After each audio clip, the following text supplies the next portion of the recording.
This is Inside Indiana Business Radio for Thursday, February 27th, 2025. I'm Marek Mazurek. According to a report this week from a Wall Street analytics firm, Microsoft appears to be scaling back its commitments to AI data centers, nixing leases with a few third-party data center operators. The news raised eyebrows among investors, but officials in northern Indiana, where Microsoft has two major data center projects in the works, say there have been no issues and the projects continue to move along. In LaPorte County, the tech giant has signed a development agreement to bring $1 billion worth of investment to build 250,000 square foot data center in the Radius Industrial Park. The effort is expected to create up to 200 jobs by the end of 2032. In St. Joseph County, Development Director Bill Shalliol said officials are working with Microsoft on the precise configuration of a data center on 930 acres of land in Granger. We don't have a development agreement. We're working towards it, but we don't have a project at this point in time that we're, 100% sold on. But I would tell you, we spent a lot of time working on it, and it feels very comfortable, like we're going to get there. Both Shalliol and LaPorte Economic Advancement Partnership Director Bert Cook say their dealings with Microsoft have been business as usual, and there's been no change in the projects. Since the Valparaiso Law School closed 5 years ago, Northwest Indiana has felt the pinch of a growing lawyer shortage more severely. That's why State Representative Earl Harris would like for lawmakers to explore establishing a new law school in his corner of the state, possibly at Indiana University Northwest in Gary. Harris's idea hasn't gained any traction at the Indiana General Assembly this year, as the potential cost of a new law school is unappealing to lawmakers. No one has put a price tag on a potential new law school, but lawyers in the region said the cost still doesn't diminish the need for new lawyers in the area. For that reason, Harris said he will continue to pursue the idea. For more on this story, head to indianalawyer.com.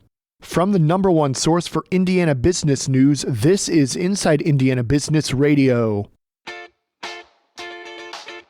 To succeed, you need to stay informed. You need to be engaged.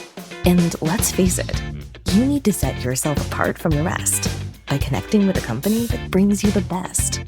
Because in today's environment, business is an ever-moving target, and we'll help you chase it.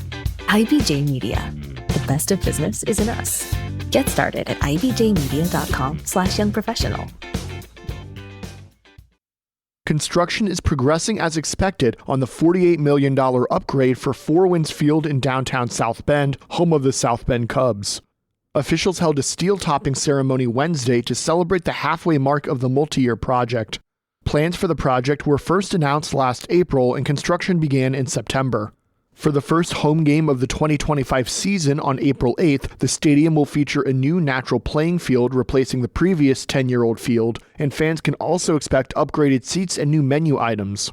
The project includes a second deck with additional seating and suites, a new party deck, a new club space and kids area in left field, and an updated Pepsi Club on the second level. The work is expected to be complete in 2026. President Donald Trump says he plans to impose tariffs on Canada and Mexico starting Tuesday, in addition to doubling the 10% universal tariff charged on imports from China. Posting on Truth Social on Thursday, Trump claimed that illicit drugs are being smuggled into the United States at, quote, unacceptable levels, and that import taxes would force other countries to crack down on the trafficking. The prospect of escalating tariffs has already thrown the global economy into turmoil, with consumers expressing fears about inflation worsening and the auto sector possibly suffering if America's two largest trading partners in Mexico and Canada are slapped with more taxes. But Trump has also at times engaged in aggressive posturing only to give last-minute reprieves, previously agreeing to a 30-day suspension of the Canada and Mexico tariffs that were initially supposed to start in February. Trump claims he wants to put 25% tariffs on imports from Mexico and Canada, with a lower 10% tax on Canadian energy products like oil and electricity.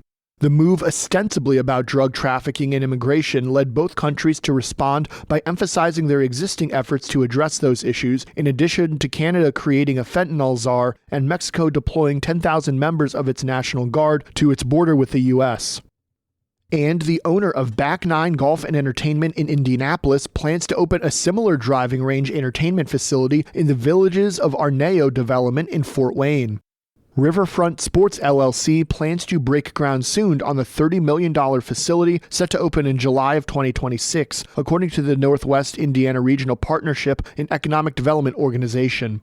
A Wednesday news release did not provide many details on the project, but the Indianapolis facility features a 3-story golf range with 75 climate-controlled golf bays, a restaurant, and a 550-person music pavilion. The Indy location opened in 2022. The Fort Wayne location in the Villages of Arneo development would be the company's second. Riverfront Sports says about 100 jobs would be created. Bloomington Mayor Carrie Thompson is this week's guest on the Business and Beyond podcast with Gary Dick, presented by PNC. A weekly conversation with high-profile Hoosiers in business, sports, entertainment, and beyond. Available now from your favorite podcast provider. I'm Mark Mazurek for Inside Indiana Business Radio On Demand.